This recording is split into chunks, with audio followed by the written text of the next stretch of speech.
Puji Tuhan, Shalom semuanya. Malam hari ini kita akan membahas satu tema tentang kairos atau waktunya Tuhan. Seperti tadi saya ajak memuji Tuhan tentang waktu Tuhan. Waktu Tuhan adalah waktu yang terbaik. Waktu Tuhan bukan waktu kita. Walaupun kadang-kadang saudara ada keinginan atau kebutuhan-kebutuhan yang sifatnya urgent dalam kehidupan kita. Tapi kita tahu bahwa waktu Tuhan atau kairosnya Allah itu adalah sesuatu yang baik. Kenapa? Karena ini bukan berdasarkan ukuran perasaan atau pertimbangan daripada manusia. Ini merupakan pertimbangan Allah sendiri kapan dia harus bekerja, kapan dia harus melakukan sesuatu di dalam kehidupan kita menurut ketepatan waktunya dia.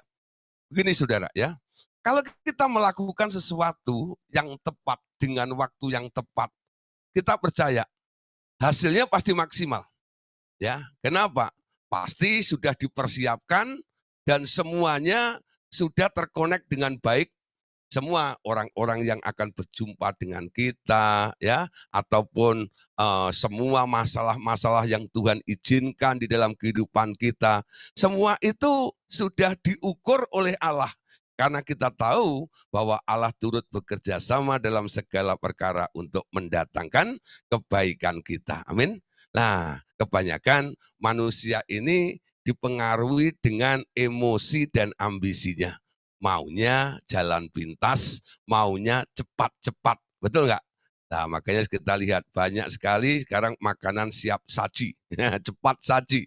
Nah, itu yang diserbu daripada yang lama mempersiapkannya. Padahal yang lama mempersiapkannya itu adalah makanan yang lebih higienis ya dibanding yang siap saji.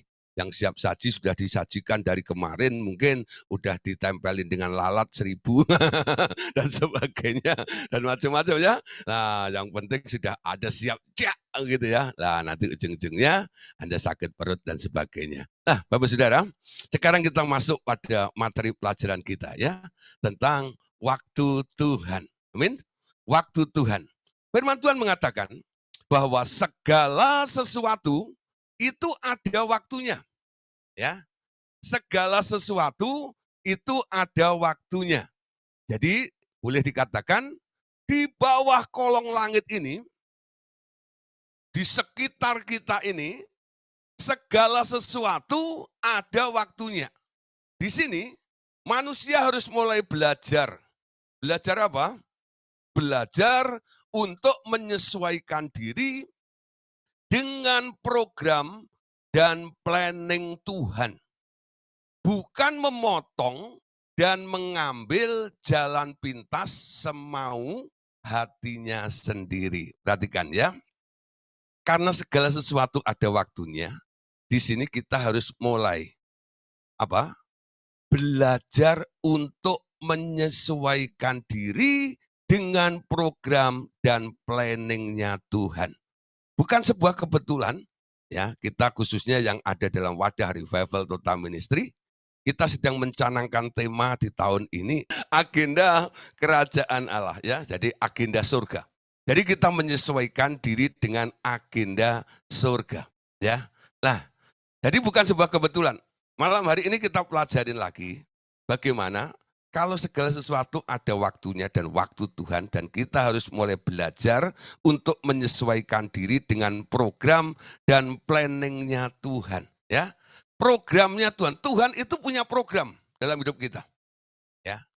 Jadi waktu dia memanggil kita, waktu dia memilih kita, dia menentukan dan dia punya program di dalam hidup kita ini.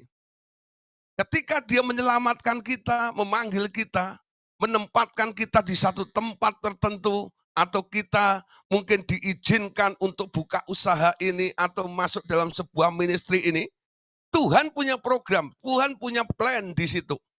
Nah, ketika Anda mulai menerima situasi atau keadaan yang Tuhan telah taruh Anda di tempat itu, Anda jangan berpikir sendiri, aku mau berbuat apa.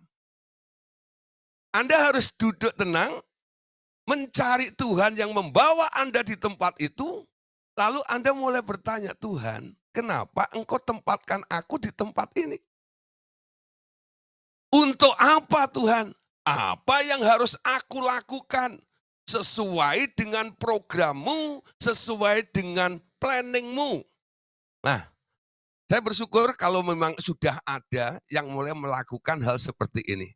Tapi saya yakin dari Bapak Ibu Saudara yang hadir malam hari ini, mungkin hanya beberapa orang saja yang pernah melakukan hal seperti itu. Kebanyakan seperti ini, saudara. Ya, Anda ada ditaruh di situ, diberi kesempatan oleh Tuhan, ya, ditaruh di tempat tertentu. Lah, di Anda mulai mengerjakan menurut pola Anda, program Anda sendiri. Nanti kalau sudah mentok, sudah babak belur, sudah ancur-ancuran, baru datang kepada Tuhan. Datangnya bukan nanya programnya Tuhan, tapi komplain. Tuhan, kenapa Engkau taruh aku di tempat ini? Kenapa Tuhan Engkau pertemukan aku dengan ini? Ya. Nah, contoh, ya, mungkin banyak perkara ya yang terjadi situasi dalam kehidupan kita yang tidak bisa Anda terima keadaannya. Lalu Anda merasa dulu ini adalah saya minta dari Tuhan dan Tuhan memberikan proyek ini, Tuhan memberikan pekerjaan ini, Tuhan memberikan pelayanan ini kepada saya. Setelah tidak terjadi atau mengalami kegagalan, Anda mulai komplain dengan Tuhan.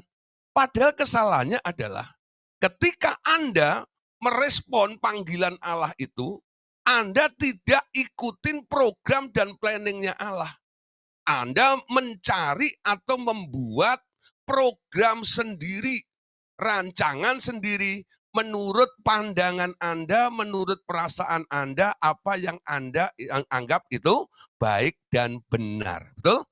Ya. Nah, sekarang lihat.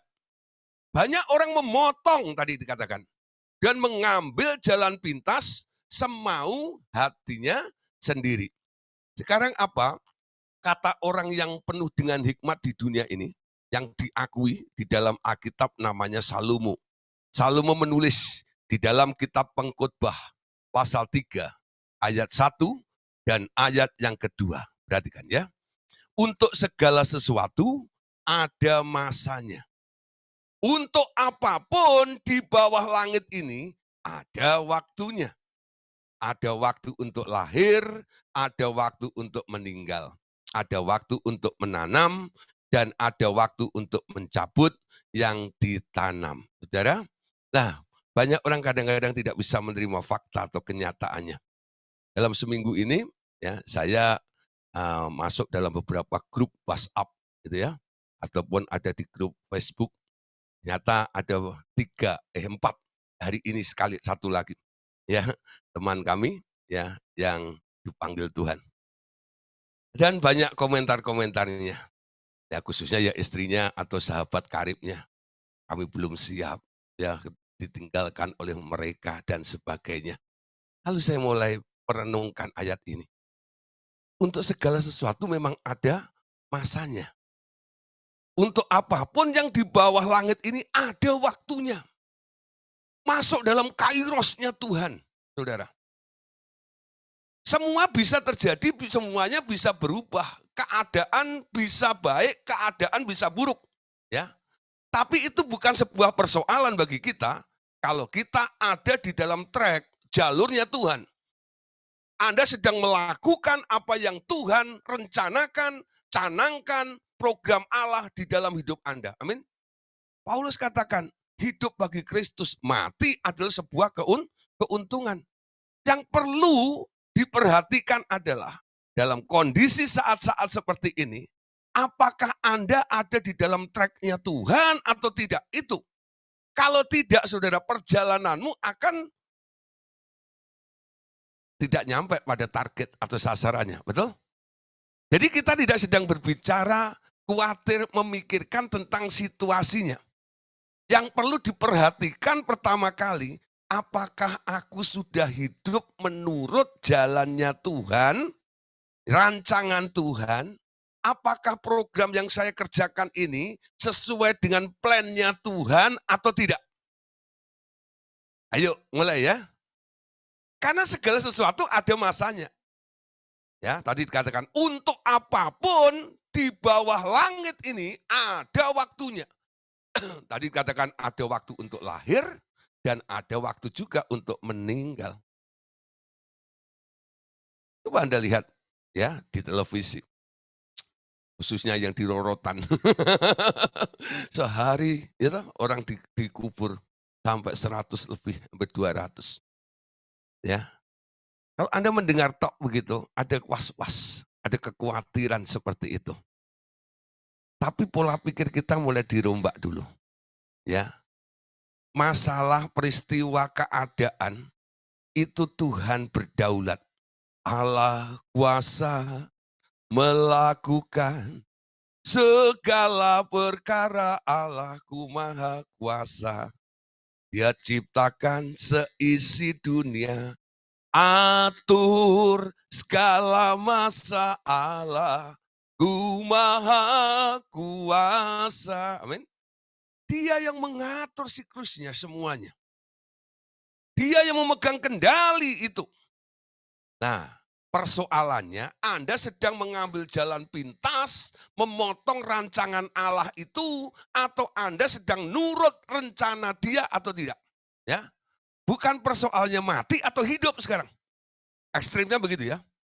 Bukan persoalannya Anda mau mati atau hidup, bukan. Sekarang yang perlu diperhatikan, yang perlu dibenahi adalah apakah saya ada di dalam track-nya Tuhan atau tidak. Ya, nanti kalau Anda sudah ada di dalam track-nya Tuhan, Anda bisa berpikir tenang. Baik hidup maupun mati, aku ada di dalam Dia. Paham maksud saya? Ya. Baik hidup maupun mati, aku ada di dalam track-nya Dia. Aku ada di dalam kendali Dia. Aku ada di dalam otoritas Dia.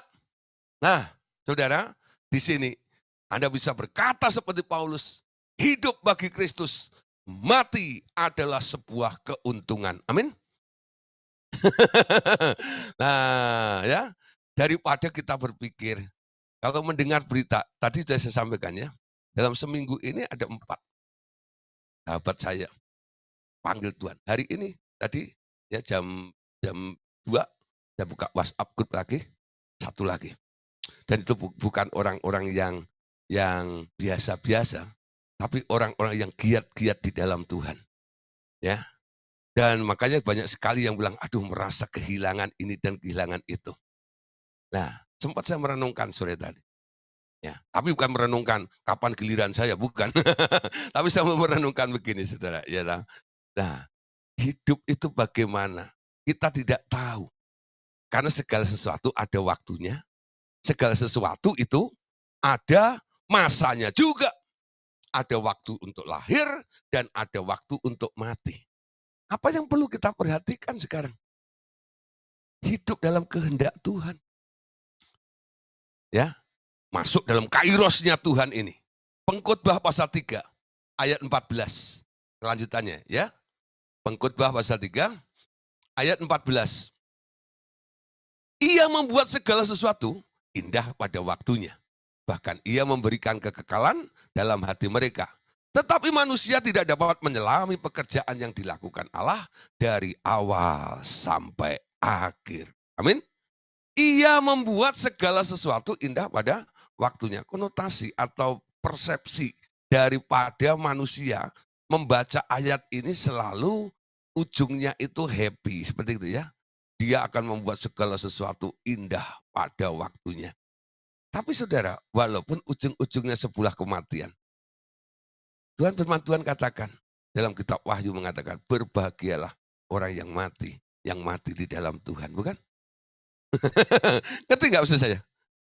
Mulai berpikir lebih dalam, ya toh? Bukan hanya berpikir secara kulit saja. Indah pada waktunya ini bukan berarti ya sesuai dengan apa yang Anda pikirkan atau harapkan menurut pikiran dan harapanmu sendiri. Amin. Ya. Nah, coba nih. Kalau contoh ya, salah satu ucapan bela sungkawa saya ini kepada beberapa teman saya ini, saya salah satu yang bilang begini, ya, Tuhan sudah memberikan jalan yang terbaik bagi si A ini. Ngerti nggak maksud saya? Ya, apa dia disembuhkan? Tidak, dia mati. Tapi lebih baik. Nah, pasti ada alasannya saya bicara seperti itu. Dan itu nggak saya ucapkan, nggak saya ceritakan di tempat ini. Ya, tapi saya punya alasan sendiri untuk mengatakan seperti itu, ya, kepada keluarganya. Tuhan memberikan jalan yang terbaik bagi si A ini untuk dipanggil Tuhan. Ya, kenapa? Waktu Tuhan indah pada waktunya. Aku tahu segala sesuatu tadi ya. Katakan bahwa indah pada waktunya. Lihat ayat yang ke-14 sekarang. Nah, ini Salomo itu kalimatnya perlu dijadikan pegangan juga bagi kita ya. Pengkhotbah 3:14. Aku tahu bahwa segala sesuatu yang dilakukan Allah akan tetap ada untuk selamanya. Itu tidak dapat ditambah dan tidak dapat dikurangi. Allah berbuat demikian supaya manusia takut akan Dia. Siapa yang bisa korting keputusan Allah? Siapa yang bisa nambahin? Ya, Pengkhotbah mengatakan, tadi dikatakan ya, aku tahu bahwa segala sesuatu yang dilakukan Allah akan tetap ada untuk selama-lamanya. Keputusan Allah itu mutlak. Kalau dia sudah menghendaki, memang itu waktunya, walaupun Anda merengek-rengek, ya, tidak akan ya mendapatkan jawabannya itu. Kenapa? Tuhan punya waktu tersendiri. Dia punya cara sendiri. Karena dia punya plan di dalam kehidupan kita ini. Nah, Bapak Saudara, perhatikan. Allah Bapa berkata seperti ini, pesannya kepada kita malam hari ini. Bapak berkata, hari-hari ini banyak orang yang ingin cepat dapat menjadi pelayanku. Sementara mereka menganggap sistem yang engkau kembangkan itu lambat. Dan itu memerlukan waktu lama untuk memulai pelayanan mereka. Ingin cepat-cepat bersaksi. Ya. Nah, terus ini tidak boleh jadi. Para hamba Tuhan yang melompat cepat akan cepat pula jatuh kembali. Biarlah waktuku yang mengontrol mereka. Di sini faktor waktu adalah faktor yang penting dalam pertumbuhan. Ya, Bapak Saudara, perhatikan. Banyak sekarang hamba-hamba Tuhan model karbitan, betul? Itu istilah saya ya. Kalau Anda nggak setuju ya terserah. Ya, tapi istilah saya karbitan. Ya, kalau Anda lihat kadang-kadang pisang dibawa dari Lampung itu masih mentah kadang-kadang ya.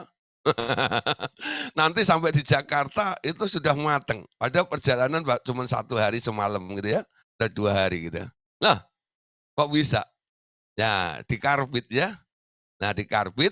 Nah, sehingga matengnya di sini ini. Padahal waktu dipotong itu belum mateng. Jadi dipaksakan supaya ya dengan perhitungan kalau dibawa dari Lampung ke Jakarta sudah keadaan mateng sampai di sini sudah bonyok semua, bukan? Nah, itu teknik mereka. Tapi sebenarnya itu belum maksimal pertumbuhannya, ya. Jadi dipaksakan untuk mateng dengan cara diberi karbit seperti itu. Nah, banyak sekali hamba-hamba Tuhan yang karbitan juga ya. Nah, sekarang jadi hamba Tuhan itu gampang. Ya, sekolah Alkitab juga gampang, ya. Nggak perlu masuk asrama, ya. Dulu saya sekolah Alkitab 8 bulan masuk asrama. Nanti tingkat berikutnya 8 bulan lagi masuk asrama, 8 bulan lagi masuk asrama begitu ya. Sudah diawasi ketat, ya, dibina ketat dan di situ nanti ada sanksinya ini dan itu. Sekarang ada model extension, ya, cukup dengan online. Ya, hari Sabtu dan hari Minggu doang. Nah, selepas itu Anda masih kerja. Ya. Nah, nanti Anda siap untuk diuji, mengajukan diri untuk diuji dan seperti itu. Ya. Tanpa dipersiapkan. Ya. tentang karakter, tentang masalah sifat, ya, pembentukan, tidak ada sama sekali. Yang penting teorinya kamu dapat saja. Mengerti tentang gini ya, bisa berargumen begini dan begitu. Nah, mulai lulus nih ya. S1, S2, S3, STMC dan sebagainya. Nah, terus mulai gabung dengan sebuah organisasi. Nah, mulai saudara, sekarang apa yang membuat Anda laku? Pamor. Beken, keren ya. Nah, Anda cukup punya sesuatu yang menarik perhatian banyak orang, biasanya sering diundang di situ. Sama mantan dukun, mantan ini, mantan itu ya. Nah, tapi kadang-kadang mereka belum siap sebenarnya dalam pelayanan. Gak heran saudara ya. Banyak hamba-hamba Tuhan yang model karbitan ini, dia cuma naik daun sebentar, karena daunnya kering jatuh dia. Naik daun itu kalau naik kok pakai daun, daunnya kering jatuh dia. Nah, saya tidak menghakimi di sini, tapi itu real, itu fakta, betul nggak? Yang kita lihat. Ada beberapa orang tanya sama saya, Pak, kenapa dia bisa jatuh? Ya, saya secara dengan apa ya, uh, tidak mengurangi rasa hormat dan menjelek-jelekkan itu, saya cuma bilang, ya segala sesuatu coba lihatlah, ya. Bagaimana supaya Anda tidak jatuh lah, ya. Jangan melihat orang yang sedang jatuh. Kalau bisa kita doain saja supaya jangan jatuh. Tapi karena keadaannya yang tidak dipersiapkan matang-matang di situ, nah mengambil cara dan waktunya sendiri, akhirnya ya jadinya nggak maksimal seperti itu. Gampang untuk jatuh seperti ini. Nah, saudara, di RTM ini, ya, ini pembentukan sangat kuat sekali. Saya selalu katakan, kalau Anda mulai masuk dalam kelas pemuridan, ya, di sini bukan hanya sekedar Bapak Ibu Saudara untuk dibekali dengan teori-teori atau pengetahuan-pengetahuan tentang firman saja, ya. Tapi ada proses pembentukannya. Saya selalu berdoa setiap saya menyampaikan kebenaran, habis itu saya berdoa, Tuhan, biarkan murid-murid ini mengalami. Firman itu adalah pedang bermata dua. Sebelum dia menyampaikan kepada orang lain, biar juga mengalami di dalam kehidupannya. Gak heran saudara, ada beberapa orang ya yang mulai gak ngerti bahwa dia sedang masuk dalam proses pembentukan di wadah Revival Total Ministry ini. Lalu dia komplain, dia bertanya gini, Pak, dulu waktu saya masih di kelompok ini, sebut sebuah kelompok yang lainnya, ya, saya dagang lancar, Pak. Ya, bisnis saya lancar, Pak. Semuanya lancar jaya, Pak. Kenapa setelah saya mengetahui kebenaran yang lebih tinggi seperti ini di RTM ini, kenapa semuanya jadi terhambat dan kayaknya banyak tantangannya seperti itu? Ya, banyak sudah mulai ngerti ya. Bahkan ada yang mulai hopeless gitu loh. Gitu ya. Lalu saya bilang gini, kamu harus sadar bahwa kamu itu ada di dalam kelas proses. Sedang diproses untuk dipersiapkan ketika kamu nanti diorbitkan, dimunculkan, dimuliakan oleh Allah. Kamu sudah tahan banting. Kamu mengerti artinya sebuah proses itu.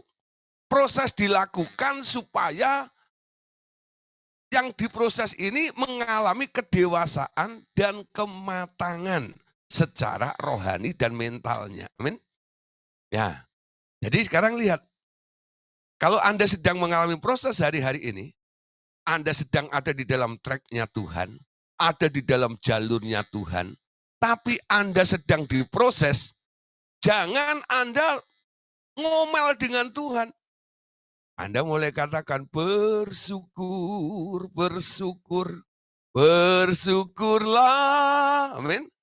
Paulus berkata bersukacitalah dalam segala hal. Bersyukurlah dalam segala hal. Amin. Ya, dalam segala hal, sukacitamu jangan hilang. Anda harus tetap untuk mengucap syukur. Amin. Mengucap syukur dalam keadaan baik, itu mah gampang.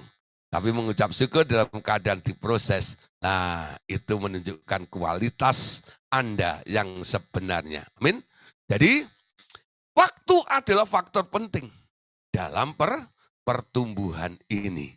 Jadi sekarang kita lihat, kalau Tuhan masih mengizinkan kita hidup, kita diberi waktu ini, sebenarnya ini adalah proses sebuah pertumbuhan. Amin.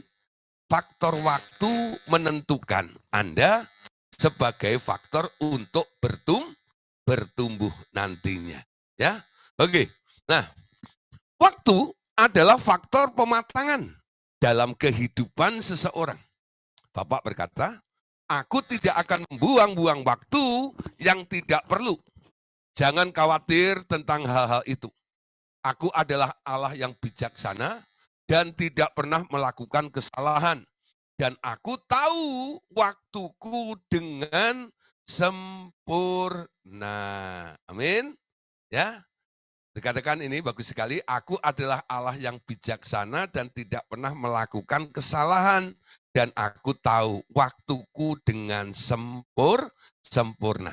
Jadi kalau kita ambil kairosnya Tuhan, dan mungkin itu tidak cocok dengan perhitungan Anda, sekarang kita harus lihat, Tuhan, waktumu ya adalah waktu yang sempurna. Amin. Tidak ada kesalahan, tidak ada kecurangan di dalam Allah itu. Ya, tidak ada kecurangan atau kesalahan di dalam Allah itu.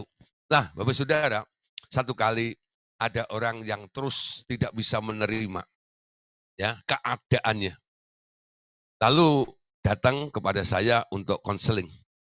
Nah, setelah itu saya coba untuk menasihati dia bahwa Tuhan itu punya rencana yang indah di dalam kehidupanmu.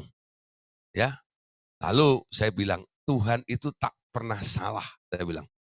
Tapi menurut saya, betul nggak, harusnya nggak begini. Ya, dia ngotot terus. Harusnya begini, harusnya nggak begini. Ya, nah, lalu saya menyimpulkan, kalau saya bilang Tuhan tak pernah salah, lalu dia merasa mengerti harusnya Tuhan itu begini dan begitu, sebenarnya orang ini sedang menyalahkan Tuhan. Tuhan, yang engkau lakukan itu enggak begitu. Harusnya begini, harusnya begitu Tuhan. Jangan begini, harusnya begitu Tuhan. Nah, lalu saya bilang, Bu, kayaknya ya ibu itu mengambil sebuah kesimpulan pribadi. Bahwa ibu mengatakan Tuhan itu salah. Karena ibu berkata harusnya Tuhan ini begini dan begitu, bukan? Kalau ibu pandang, anggap Tuhan itu salah, sekarang gini Bu, ya, kalau ada orang salah, perlu diampuni enggak Bu? Ya perlu, ya enggak? Nah sekarang kalau Anda anggap Tuhan itu salah, sekarang ampuni Tuhanmu lah, saya bilang. Dia kaget suruh saya ngomong begitu. Saya ngomong begitu tuh juga nggak tahu dari mana gitu. Itu hikmat Allah muncul saja. Ketika saya juga nggak tahu harus menasihati apa dengan ibu ini, saya bilang, Bu, kalau ibu anggap Tuhan itu salah, sekarang ampuni Tuhan yang Anda anggap ibu salah tadi ya. Ampuni Tuhanmu. Dia kayak kesentak itu, dia kaget. Pak, masa Tuhan diampuni?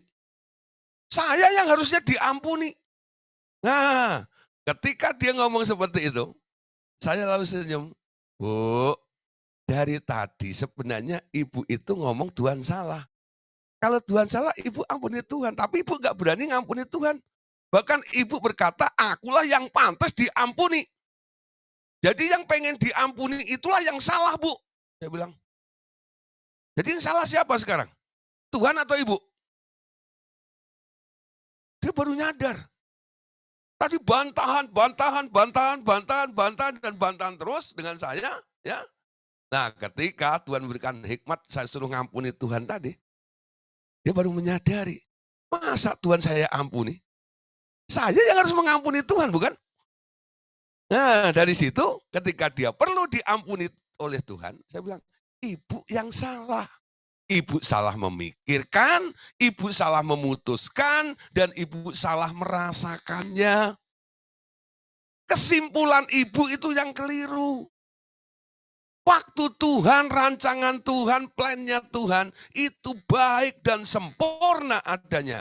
Tuhan tidak pernah salah dalam mengambil keputusannya. Amin. Nah, coba merenungkan.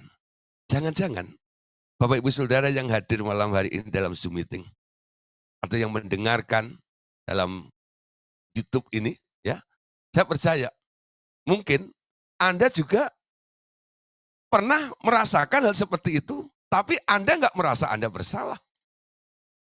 Jangan-jangan nih, perasaan Anda sedang mencurigai Tuhan, karena Anda nggak berani ngomong seperti ibu ini, sebenarnya penyataannya sama. Anda anggap Tuhan itu salah. Amin. Nah, malam hari ini benahi. Ya, benahi cara berpikir Anda. Mulai ambil sebuah komitmen, keputusan, statementnya baru. Tuhan tak pernah salah. Amin. Nah, karena apa? Karena Bapa adalah Allah yang bijaksana dan tidak pernah melakukan kesalahan. Dan Bapa tahu tentang waktunya dengan sempurna. Amin. Nah, Bapak katakan lagi, ketika anakku masih bayi, bersama Maria dan Yusuf, aku tahu bagaimana harus menyuruh mereka melarikan diri dari Israel dengan terburu-buru pergi ke Mesir untuk menghindari pembunuhan bayi oleh Herodes. Ya, nah ingat ya, ketika Yesus masih bayi, lalu ada orang Majus dari timur itu memberikan persembahan emas, mur, dan kemenyan.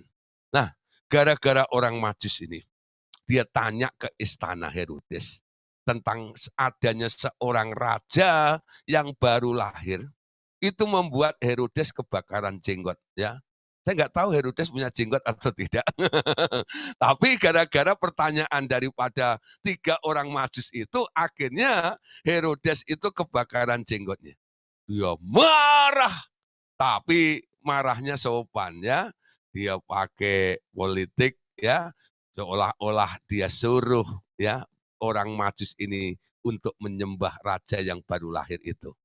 Tapi dia coba untuk mengkutip, ya, di mana sebenarnya raja yang dimaksud yang baru lahir itu, yang menjadi saingan dia, yang akan mengganggu kedudukan dan posisinya si Herodes ini. Ya, sekarang Herodes punya niat untuk membunuh si bayi yang dimaksud adalah Tuhan Yesus itu. Nah, kita lihat, Yesus anaknya siapa? Memang secara fisik dia anaknya Maria dan Yosef. Tapi Yesus anaknya Allah, bukan? Allah yang hebat, Allah yang maha kuasa, Allah yang perkasa itu, apakah tak sanggup untuk melindungi, membentengi bayi Yesus itu? Ngerti maksud saya? Kenapa harus lari ke Mesir? Ya, kenapa harus lari ke Mesir itu? Nah, semua sudah ada dalam rancangan Allah itu. Ya, semua sudah ada di dalam rancangan Allah itu. Bahwa ya, nanti Yesus ini harus lari dulu ke Mesir dan balik lagi ke Yerusalem. Ya, Musa dulu juga begitu kan? Dia sudah masuk ke dalam tanah Kanaan, betul enggak? Ya. Nah, setelah itu ya, apa yang terjadi? Dia disuruh lagi dalam masa kekeringan itu, ya, dalam masa kekeringan, apa yang terjadi? Abraham ya didahului oleh Yusuf balik lagi ke Mesir. Dari Mesir itu balik lagi ke tanah Kanaan, tanah perjanjian itu, ya. Nah, ada ayat mengatakan, ya, dari Mesir akan kupanggil anakku, ya. Nah, untuk menggenapi hal seperti itu harus ada timing, waktu dan rencana Tuhan harus terjadi juga kepada Tuhan Yesus. bukan berarti sebenarnya Allah itu tak sanggup untuk melindungi bayi Yesus itu. Dan harus tetap tinggal di Yerusalem itu. Jadi lari itu bukan pengecut, bukan sebenarnya. Ada rahasia tersendiri, ada maksudnya tersendiri. Bukan Allah nggak sanggup untuk membebaskannya, ya, atau membunuh Herodes gitu, sehingga Herodes nggak jadi membunuh Tuhan Yesus dan Yesus aman gitu. Bisa kalau Allah mau lakukan begitu ya. Tapi ini memang kehendak Tuhan. Ini memang waktunya Tuhan untuk apa? Itu anaknya harus dengan cepat-cepat malam itu juga lari, ya. Nah, ingat, penyelamatan dari Tuhan itu modelnya seperti itu. Kelihatannya tergesa-gesa, ya. Ketika bangsa Israel di Mesir, mereka pada tulah yang ke-10. Tuhan berfirman, malam hari ini dengan cepat-cepat, betul enggak lah? Oleskan itu, betul enggak? Karena malaikat maut akan itu. Dengan segera seperti gitu waktunya. Nah itu kadang-kadang waktunya Tuhan. Cara Tuhan bekerja tidak bisa diukur atau dipikirkan atau dinilai ya dengan apa yang kita pikirkan berdasarkan pertimbangan-pertimbangan kita. Amin. Nah, sekarang selanjutnya. Di lain pihak, ketika anakku sudah siap melayani, aku tidak terburu-buru menyuruh anakku untuk melakukan apapun sampai waktu yang tepat datang. Seperti ketika ia mengubah air menjadi anggur. Nah, setelah Tuhan Yesus ada di muka bumi, berapa lama Tuhan Yesus baru boleh melayani? Harus mengikuti aturan juga. Aturan orang Yahudi yang sudah boleh mengajar itu kalau usianya sudah 30 tahun. Jadi Yesus 1 sampai 30 tahun ngapain? Nganggur. Dia membantu Yosef dan Maria. Kerjaannya apa? Karena bapaknya ini tukang kayu, bikin pintu, bangun rumah. Jadi Yesus bantu papanya. Dia bikin pintu, dia bangun rumah. Seperti itu. Itu 1 sampai 30 tahun loh. Heran Yesus itu ototnya kekar. Kenapa? Dia anaknya tukang batu. Coba anaknya tukang getuk. Lembek dia. Nah, anaknya tukang batu. 1 sampai 30 tahun, kalau Yesus mereview, mulai menyadari dirinya, aku ini kan diutus ke dunia, aku ini anaknya Allah, ngapain gua 1 sampai 30 tahun begini? Ya. Nah, dia sudah pernah coba juga, karena dikondisikan oleh Allah. Ketika diajak oleh orang tuanya, pergi ke bait suci, dia ketinggalan. Lalu ada di bait suci bukan? Di situ dia bantahan dengan ahli Taurat. Dia menang loh. Sebenarnya dia bisa bilang apa? Gue nggak usah menunggu 30 tahun. Saat ini pun juga, gue bisa ngelayanin loh. Gue bisa khotbah di sinagog loh. Gitu ya. Nah, Tuhan Yesus nunggu juga. Jadi masih ada juga ya. Seperti halnya Yohanes memang dipersiapkan untuk mempersiapkan pelayanan daripada Yesus ini. Nah, ketika Yohanes sudah menunjuk Yesus, ketika dia lewat, Yohanes sedang membaptis, Yohanes mulai menunjuk Yesus. Lihatlah anak domba Allah yang tak bercela, ya, yang menghapus dosa seluruh dunia ini. Ikutlah dia. Semua mata tertuju kepada Yesus. Jadi Yesus itu jadi selebritis terkenal itu yang mempromosikan ya Yohanes itu. Jangan datang padaku, datang kepadanya karena aku yang hebat ini, ya, yang engkau kagumi ini, melepas tali kasutnya pun aku tidak layak. Dia lebih besar daripada aku. Ya, jadi Yohanes mengarahkan semua orang untuk mempercayai Tuhan Yesus. Umur berapa? Umur 30. Ya. Nah, disitulah Tuhan Yesus tahu ini adalah waktunya dia. untuk mulai terjun di dalam pelayanan. Nunggu loh saudara, Tuhan Yesus ini 1 sampai 30 tahun. Amin. Nah, ketika dia sudah dibaptis, sudah diperkenalkan oleh Yohanes, apapun yang akan dia lakukan, dia tidak mau berpikir sendiri, dia juga tidak mau main perasaannya, walaupun dia merasa iba atau kasihan, tapi dia tetap nunggu waktunya Tuhan. Ketika satu hari Yesus dan murid-muridnya ya pergi ke sebuah perkawinan di Kana itu, apa yang terjadi? Ya, perhatikan di sini. Berikutnya ya. Ya. Nah, ini tadi ya. Ketika Tuhan Yesus sedang di perkawinan di Kana itu, lalu ibunya bilang, ya, "Nak, mereka kehabisan anggur." Kasihan. Yesus juga hatinya penuh kasihan ya. Tapi jawaban Tuhan Yesus luar biasa. Apa jawabannya? "Ibu, waktuku belum tiba." Waktuku belum tiba. Di sini Tuhan Yesus tidak mau mendahului waktunya Bapaknya. Amin. Nah, karena dia sedang belajar taat. Nurut sama dia. Waktu Bapak. Kalau Bapak bekerja, aku bekerja. Kalau Bapak enggak bekerja, aku tidak bekerja. Wow, keren. Itu enggak? Sudah lama dia menunggu masuk dalam pelayanan. Setelah dalam pelayanan, ada targetnya, dia enggak langsung gegabah untuk melakukannya. Nah, sama seperti kita ya. Nah, kita dididik oleh Tuhan juga. Segala sesuatu jangan gegabah melakukannya.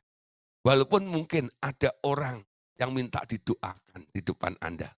Mungkin orang itu sedang mengalami sakit ya. Nah, pengennya Anda pengen mendoakan, ada tengking penyakitnya, lalu orang itu manifest dan sembuh begitu ya. Pengennya begitu.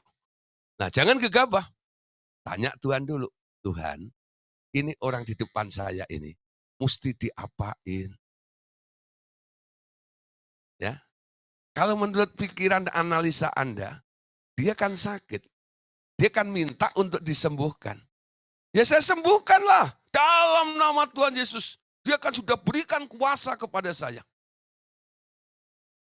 Mau masuk dalam kairos waktunya Tuhan. Anda nggak boleh gegabah melakukan seperti itu. Walaupun ada kebutuhan urgent di depan Anda tetap katakan, ya, bentar.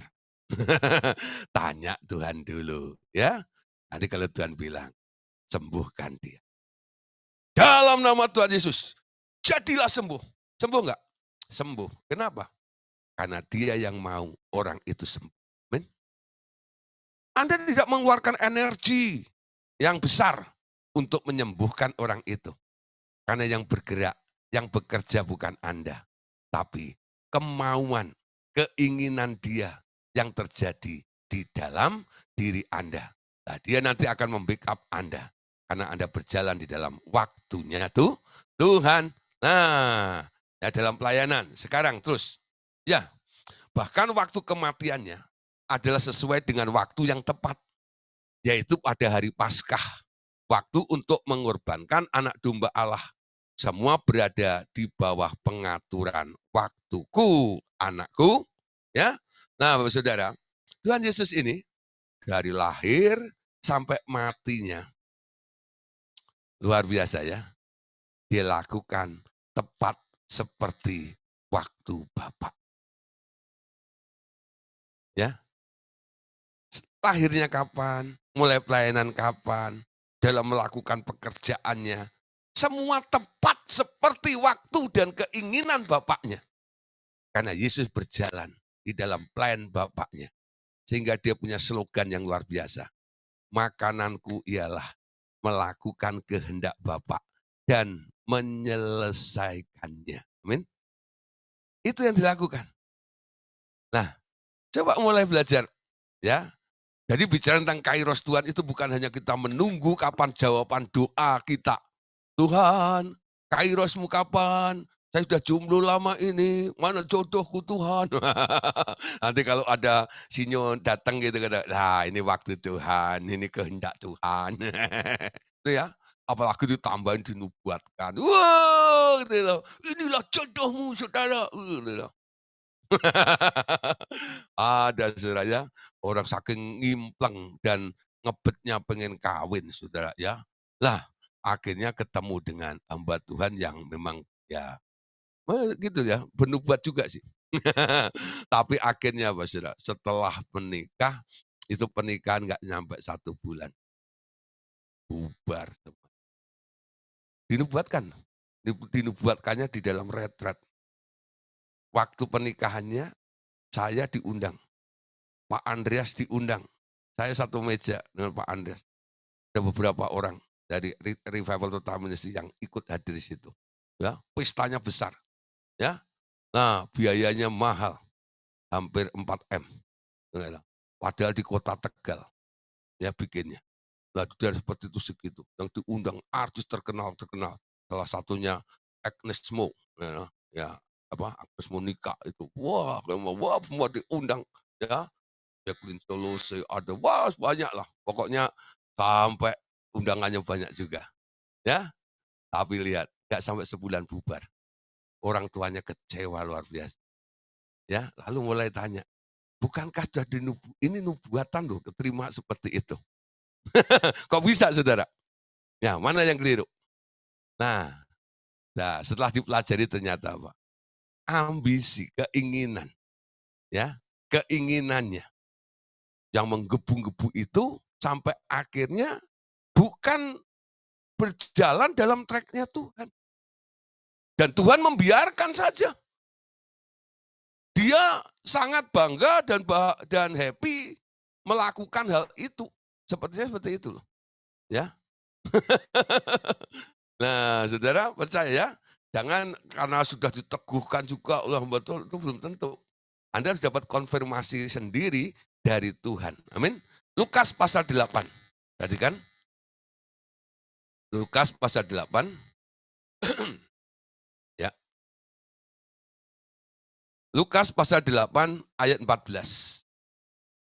Yang jatuh dalam semak duri ialah orang-orang yang telah mendengar firman itu dan dalam pertumbuhan selanjutnya mereka terhimpit oleh kekhawatiran dan kekayaan dan kenikmatan hidup sehingga mereka tidak menghasilkan buah yang matang.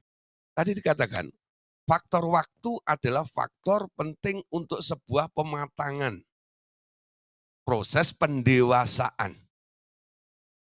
Jangan mengejar hasil. Kalau Anda mengejar hasil, seperti ibarat saya tadi begitu. Pisang yang belum matang maksimal pun, karena target hasilnya sampai di Jakarta harus matang tadi, ya. Jadi masih mentah dari Lampung dipotong, betul enggak? Nah itu setengah, ya, belum matang beneran tuh, ya, belum maksimal pertumbuhannya. Dibantu dengan karbit tadi, nyampe di Jakarta matang seolah-olah matang pohon. Padahal bukan, itu matang di truk. Matang di truk atau dipatang di bawah terpal. Gitu. Nah, seperti itu ya. Nah, sebenarnya orang-orang Jakarta itu nggak makan pisang matang di pohon. Matang di atas truk. Yang dikarbit seperti itu ya. Nah, tapi pertumbuhan ini penting. Walaupun Anda sudah mengejar kematangan, kematanganmu jangan dengan karbit. Matang secara natural. Amin. Nah, untuk matang secara natural ini dibutuhkan waktu menurut pertumbuhan. Betul nggak? Nah, contoh umpama ya, bayi lahir gitu ya, itu kan 10 bulan 10 bulan 10 hari ya. Nah, itu bayi lahir, itulah normal seperti itu. Lahir normal, itu enggak ya. Nah, nanti kalau bayi lahir sebelum 10 bulan disebut prematur, betul enggak? Nah, itu enggak normal. Ya, ada juga dipercepat gitu ya, karena dia pengen tanggal yang baik gitu ya. Oh, ada begitu ya. Nah, dipaksakan seperti gitu ya. Itu enggak normal. Itu enggak, kelahiran yang tidak normal seperti itu. Pertumbuhan itu normal-normal saja dengan Tuhan, mengalir dengan Tuhan. Anda masuk dalam waktunya Tuhan, betul nggak? Nah, jangan terus mulai iri dengan, "Kok dia sudah ini ya, saya kok belum ya?" Nah, Tuhan yang melihat kesiapan dari hidup Anda ini. Anda sudah pantas belum ada di daerah itu? Kalau sudah pantas, Tuhan akan izinkan Anda untuk memulai ya sebuah pelayanan atau apapun yang Tuhan percayakan di dalam kehidupan kita ini. Amin. Nah, Saudara, 9 bulan 10 hari tadi, bukan 10 bulan 10 hari ya. Salah, karena saya nggak pernah melahirkan, yang melahirkan istri saya, jadi saya nggak ingat ya. Nah, jadi ibu-ibu yang ingat, terima kasih atas diingatkannya ya, sehingga saya tidak jadi orang bergosip pria karena salah menyebutkannya ya.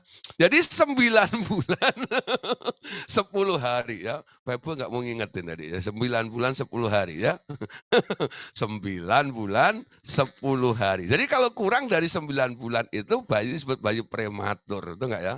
Wah, lahir belum belum terlalu normal ya, semuanya belum belum belum pas gitu, nanti masuk dulu inkubator. Ya, ada proses-proses penambahan-penambahan seperti itu ya. Nah, oke, lanjut sedikit. Ya, oke. 1 Korintus 2:6.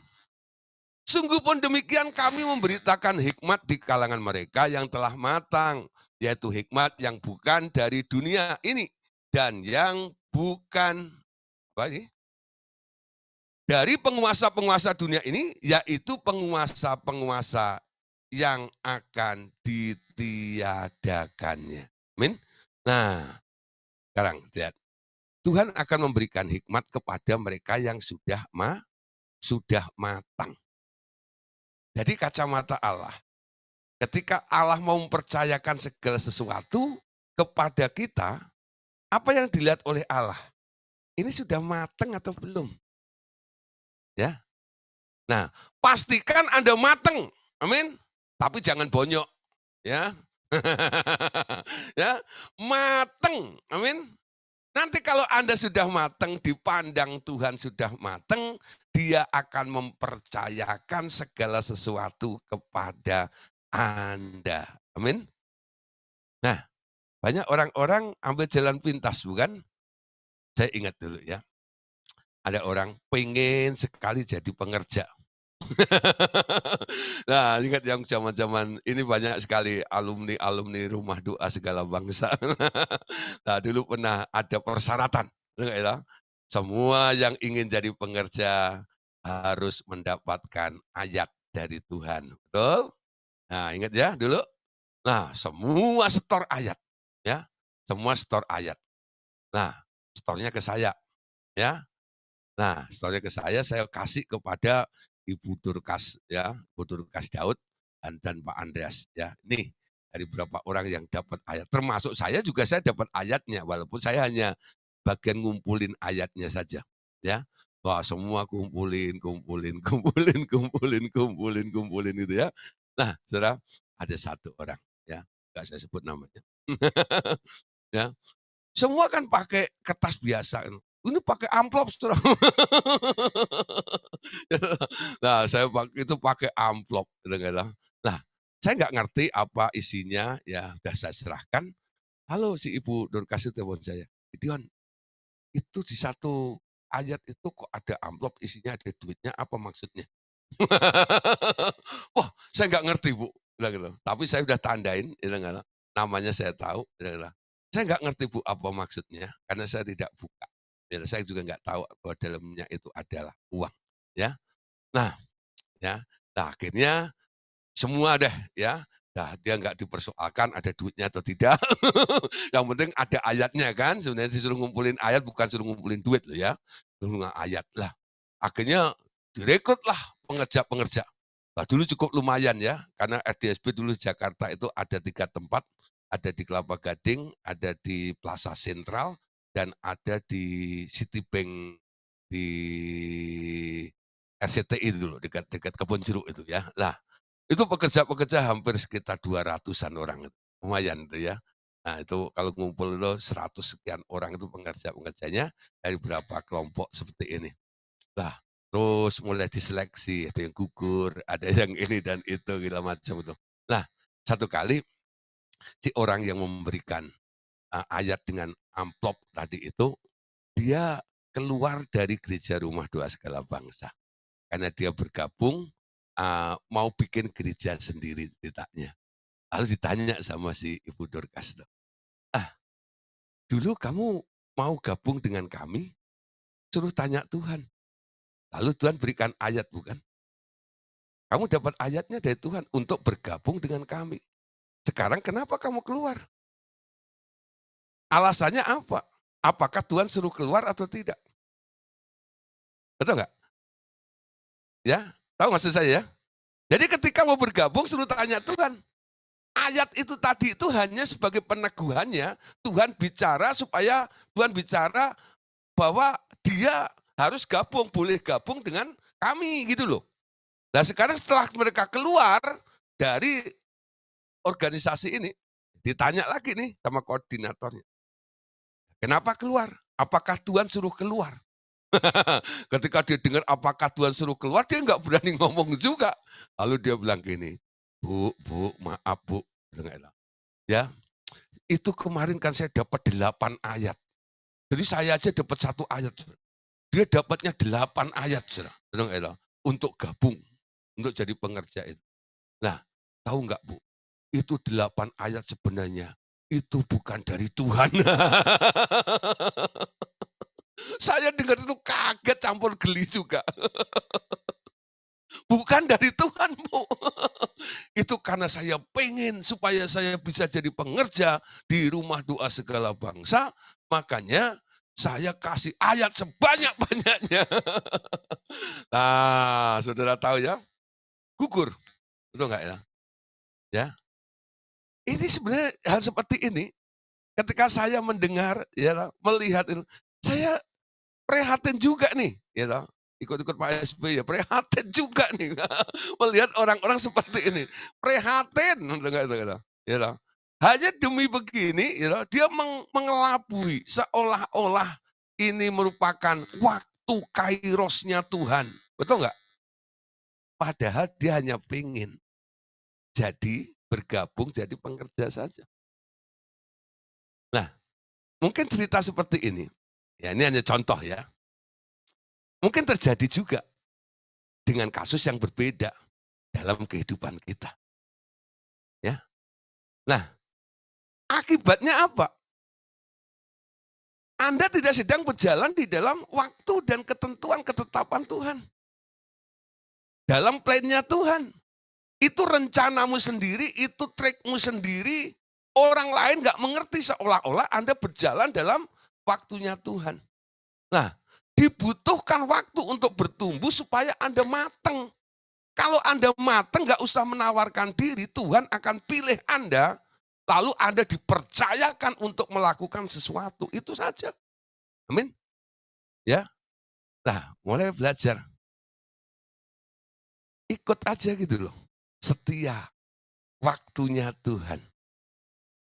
Ketika saya mendengar Pak Andreas dulu khotbah tentang peninggian itu bukan dari barat, bukan dari timur, tapi peninggian itu dari Tuhan.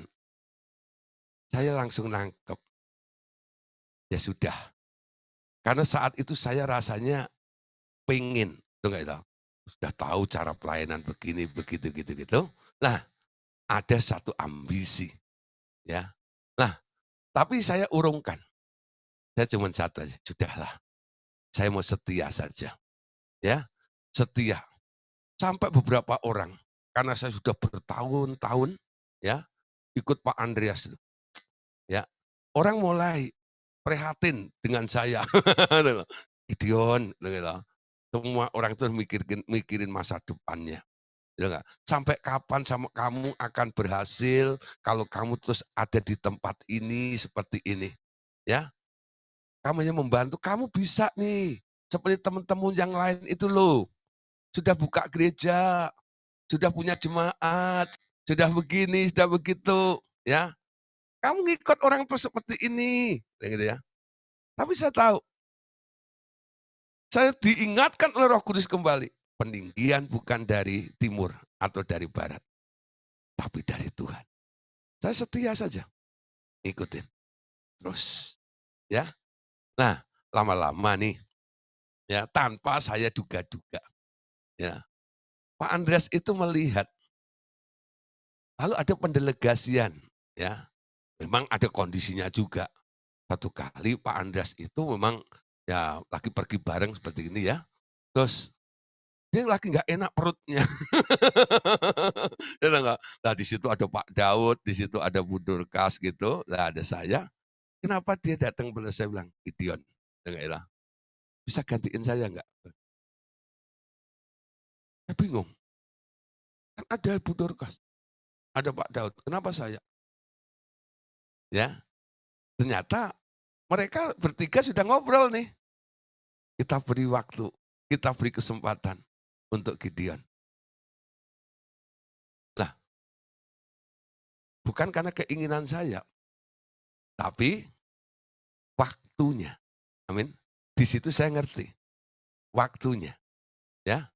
Nah, saudara, apa yang terjadi, saudara? Orang kaget, mereka mengharapkan memang itu jadwalnya Pak Andreas, yang nongol kok si Gideon. Ya kan, loh. Nah, saudara, walaupun gitu, ya orang melihat, saudara, saya menerima tugas seperti itu berat juga. Karena apa? Keinginan orang itu untuk mendapatkan sesuatu dari Pak Andreas. Saya harus kurang lebihnya itu harus memberikan sama seperti itu. Saya mengandalkan Tuhan, "Tuhan tolong." Gitu nggak ya? Apa yang terjadi sudah selesai khotbah, ya mengajar itu, beberapa orang bilang, "Nggak nyangka ya, kamu bisa kayak Andreas." Betul nggak, loh? Ada beberapa orang sudah mulai memberikan peneguhan, "Nggak nyangka ya, saya pikir kamu bisanya cuma nyanyi, main musik gitu ya, bawa tasnya Pak Andreas." Gitu. Ya lah, "Nggak taunya kamu bisa ngajar juga ya." Ada beberapa orang mulai ngomong seperti itu. Nah, saudara, coba kalau saya mulai mengambil jalan sendiri gitu ya, saya boleh dicap sebagai pemberontak juga ya, tukang kudeta dan sebagainya, itu enggak? Saya mulus saja. Jalan saya di RTM enggak pernah saya mengkudeta, enggak, ya. Saya ikutin waktunya. Berapa kali ya, di Toraja juga begitu, ya. Tanpa diduga-duga gitu. Dapat pendelegasian juga. Berapa kali itu ya. Nah, puji Tuhan saudara. Nah, akhirnya Pak Andes mulai mempercayakan ya. Ketika kami mulai merintis ya, waktu itu masih Gereja Rumah Dua Segala Bangsa, ya banyak sih para pengerja yang lainnya. Kenapa selalu saya yang disuruh nomor satu? Bali gitu ya, saya suruh dulu gitu ya. Nanti yang lainnya mulai nerusin gitu ya. Saya nggak mengerti dan saya nggak pernah berpikir ke situ, nggak pernah. Gitu nggak? Saya hanya mengalir dengan waktunya Tuhan saja. Bahkan kadang-kadang persiapan saja nggak ada. Saya sering ceritakan ya, waktu saya mulai disuruh untuk pelayanan, untuk membuka, apa, pelayanan pos pelayanan di Bali itu saya sudah nggak punya duit. Dan sama pusat itu cuma dikasih uang saku 1.900.000, saya bawa satu keluarga selama 1 bulan lebih di sana, ya. Tapi Tuhan itu luar biasa. Dia yang menyuruh dan itu waktunya Tuhan, Tuhan yang mencukupi semuanya. Itu mujizat luar biasa. Selama di sana jemaat nggak ada yang kasih persembahan sedikit pun. Dengar ya? Ada satu kasih persembahan ayam hidup. Tahu nggak itu? Suruh potong sendiri. You know, sampai selesai, kami pulang bingung juga, masa saya harus nyebrang laut Bali itu. Gimana nih? Saya cuma berdoa dan nyanyi, bagaimana Musa menyeberang, berenang, tidak, kenapa? Saya nggak bisa berenang. Berakit, tidak, nggak punya rakit. Nah, tidak, angin menderu, ya, bertiup, ada yang jemput saudara, pulang ke Jakarta. Tahu nggak lo? Benar-benar anugerah. Ketika kamu di sana sedang kehabisan, udah nggak punya duit, nggak ada makanan tuh. Ada satu ya temennya Ibu Febo itu ya pramugara, dia lagi terbang ke sana, waktu istirahatnya buat nengok saya, lalu diajak saya pergi ke Makro, belanjain, cukup untuk berapa hari itu ya, sampai hari akhir itu. Cara Tuhan memelihara.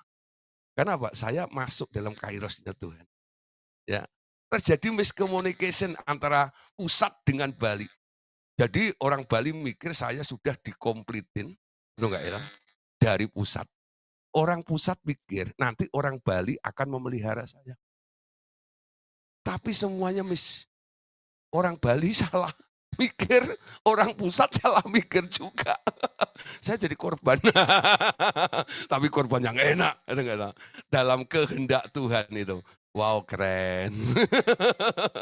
Dan itu melatih iman saya. Amin. Ayo mulai belajar. Ya, masuk dalam waktunya Tuhan. Kairosnya Tuhan. Dalam plannya Tuhan. Keadaan mungkin tidak sesuai dengan apa yang Anda harapkan atau inginkan. Ya, tapi pertolongan Tuhan akan tepat pada waktunya di dalam kehidupan Anda nantinya. Ya, nggak percaya? Alami, ya, alami.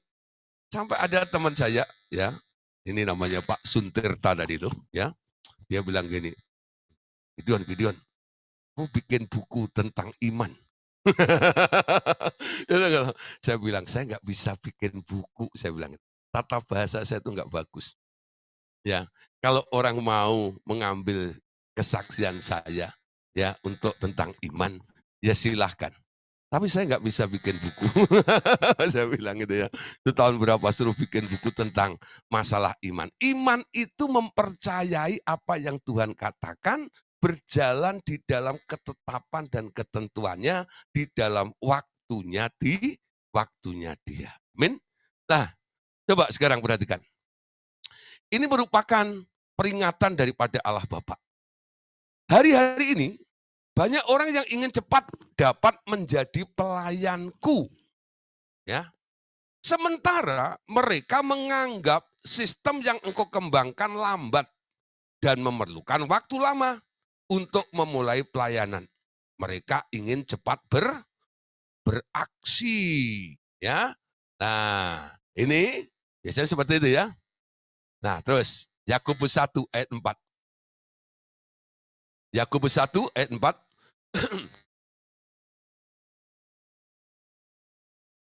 Ya, Yakobus 1 ayat 4. Biarkanlah ketekunan itu memperoleh buah yang matang, supaya kamu menjadi sempurna dan utuh dan tidak kekurangan apapun.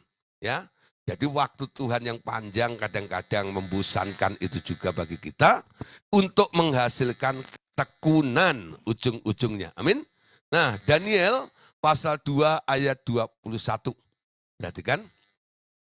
Daniel mengatakan, dia mengubah saat dan waktu. Dia memecat raja dan mengangkat raja.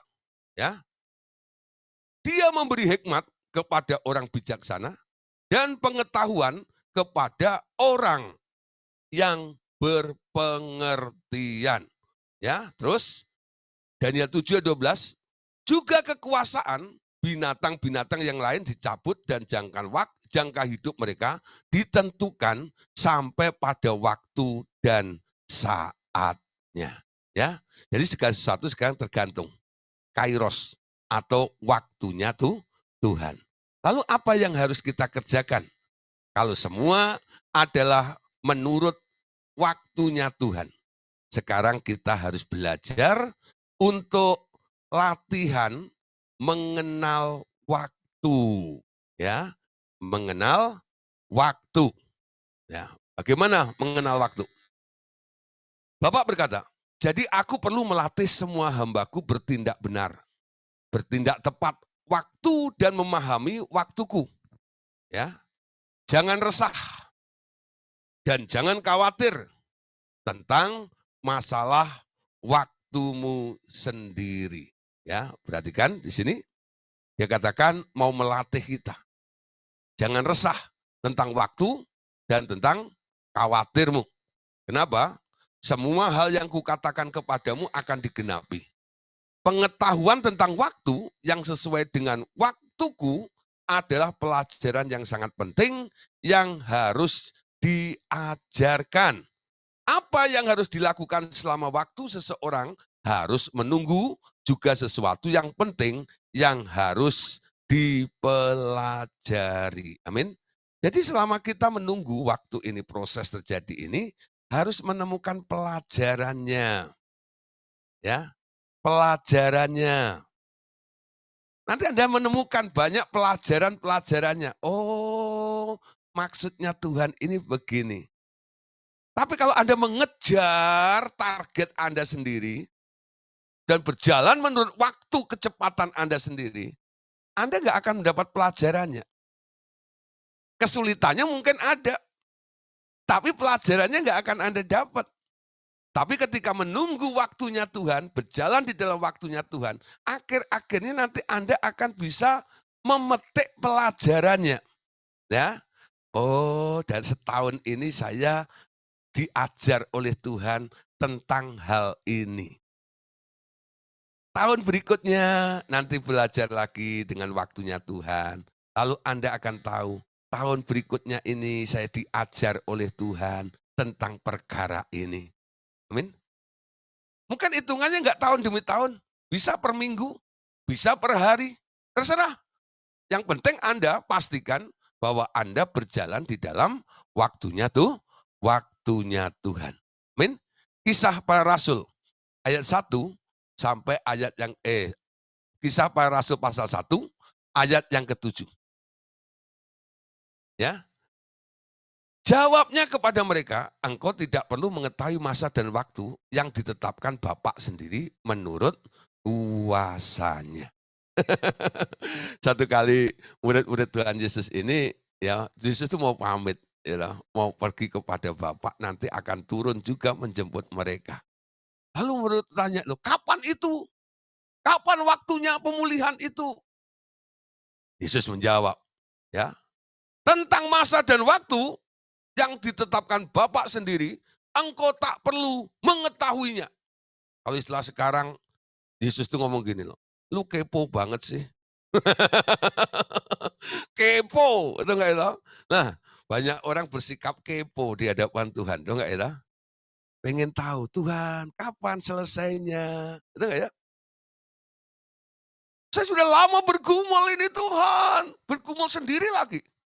Gak ada yang nemenin. Ku bergumul sendiri, gitu ya. Nah, Tuhan, sampai kapan pergumulanku ini selesai? Waktu Anda tanya begitu, saya kira jawabannya tetap sama. Tentang waktu dan saatnya, kamu nggak usah tahu. Mau setahun, mau 2 tahun, mau 1000 tahun. Itu waktuku, amin. Kalau Anda semakin pengen tahu tentang kapan waktunya Tuhan, nanti Anda merasa, aduh kok terlalu lama ya kalau Tuhan bilang 10 tahun gitu ya. Kenapa 10 tahun Tuhan? Betul nggak ya? Betul nggak? Nah, apalagi Tuhan bilang seumur hidup. Kenapa Tuhan? Gitu nggak tahu. Salah saya apa begitu?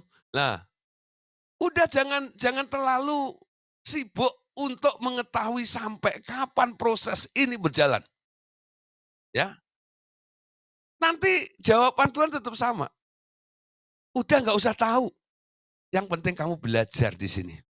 Ya, selama waktu itu masih ada, kamu dalam proses ini, belajarlah baik-baik nak.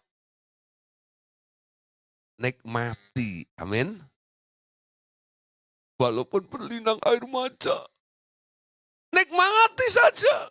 Ya, lewati lembah air mata, aku percaya. Berjalan dalam waktu Tuhan nggak semua lagunya happy ya, happy ye. Nggak mesti begitu, saudara. You know? Jalan Tuhan tuh kadang-kadang terjal. Kadang-kadang lurus juga, amin. Kalau pas lurus ya nikmati, puji Tuhan, ya udah. Tapi kalau pas lagi terjal gitu, jangan bilang, ya puji Tuhan lagi, amin. Dalam keadaan apapun, dalam suka duka ku kan tetap tersenyum, amin. Asal tetap ada di dalam track-nya Tuhan ini. Waktu Tuhan tetap berjalan. Nanti kalau dia bilang, sudah selesai waktunya. Ya, seperti Yesus ketika dia naik di atas kayu salib, dia tahu waktunya sudah selesai. Dia bilang, it's finished. Amin. Sudah selesai. Bye-bye penderitaan. Amin. Nangkep nggak kira-kira? Kira-kira nangkep nggak tentang belajar tentang waktu ini? Kalau nggak nangkep saya doain supaya cepat ngalami. Amin. Ya, kalau nggak nangkep dalam pelajaran ini saya doain langsung praktek dengan Tuhan. Amin. Nah, ada yang amin ya, ada yang aman gitu ya. Nah, satu aman, satu amin gitu ya. Ayo malam hari ini siap ya, siap praktek nanti. Tuhan bilang, kalau Anda ngurusin kapan selesainya, kapan waktunya ini, Tuhan bilang, gak usah ngurus tentang waktu itu. Belajar tekun, belajar setia saja. Amin. Nah, lanjut. 1 Tesalonika 5, 1 sampai 2. Ya, 1 Tesalonika 5, ayat 1 sampai ayat yang kedua. Tetapi tentang masa dan waktumu saudara-saudara tidak perlu dituliskan kepadamu. Karena kamu sendiri tahu benar-benar bahwa hari Tuhan datang seperti pencuri pada malam. Ya, jadi Tuhan tidak pernah memberitahu kapan waktu itu. Ya, terus 1 Tawarikh 12:32. Dan Bani Isakar orang-orang yang mempunyai pengertian tentang saat-saat yang baik sehingga mereka mengetahui apa yang harus diperbuat. Orang Israel 200 orang kepala dengan segala saudara sesukunya.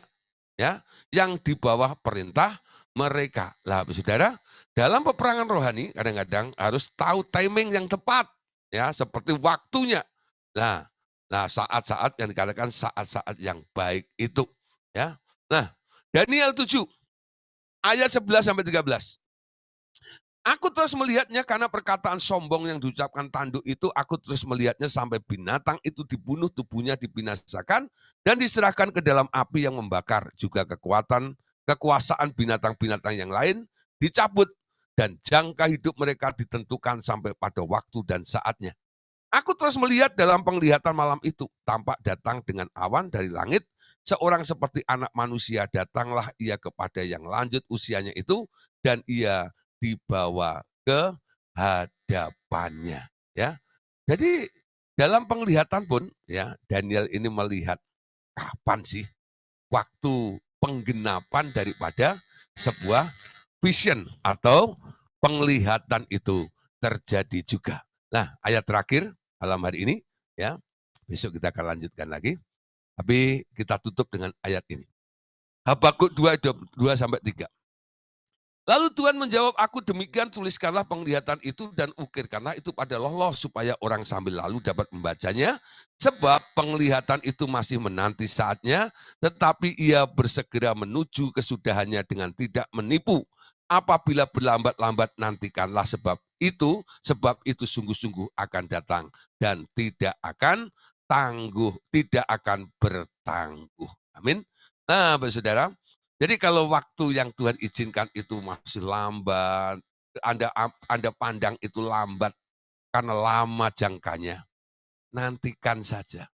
Sambil nyanyiku, nanti engkau Allah kuasa. Ya, nanti tak sadar ya, nanti itu berlalu dengan cepat. Lalu Anda sudah sampai pada penghujung pengharapan sesuai dengan apa yang Tuhan rancangkan di dalam kehidupan kita. Amin. Nah, Bapak Saudara, malam hari ini kita akhiri sampai di sini. Besok kita akan lanjutkan tentang masalah waktu Tuhan ini, bahwa Tuhan sedang menanti manusia. Ya, tadi manusia menanti Tuhan. Bagaimana Tuhan menanti respon daripada manusia ini. Dan Tuhan membutuhkan waktu dari tahun, dari generasi ke generasi. Ya, Tuhan tidak bosan dari generasi Adam, dari generasi Abraham. Tuhan terus menanti manusia ini. Ya, setelah ditebus Tuhan Yesus pun, dia masih menanti sampai akhirnya hari ini juga. Tuhan masih menunggu Bapak Ibu Saudara. Ayo kira-kira lebih tekun siapa? Tuhan atau manusia? Betul enggak? Dia tekun dalam segala masa, dalam dekade. Kita cuma satu generasi. Tuhan berapa generasi? Dia nanti respon daripada manusia. Oke? Tuhan Yesus memberkati kita semuanya. Amin. Ya.